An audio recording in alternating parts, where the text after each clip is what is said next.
Біз ақшаны көзбен көрмейтін, қолға ұстамайтын заманда өмір сүріп жатырмыз. Карта, телефон, QR, тіпті алақан да төлем жасауға жарап тұр.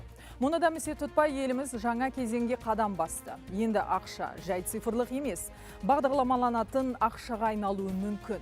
Цифрлық валюта дегенді естуіңіз бар ма? Ақшаны қайда, қалай жұмсаймын деген шешімді енді сіз емес, ақшаның өзі қабылдайды.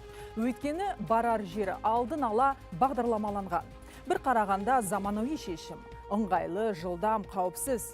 Бірақ екінші жағы да бар. Бұл мүлде жаңа мүмкіндік.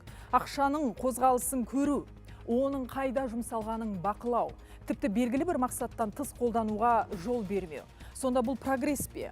Әлде адамның қаржы еркіндігін шектеуге жасалған алғашқы қадам ба? Бүгін біз цифрлық теңге деген не? Оның артында қандай мақсат тұрғанын ашып айтамыз.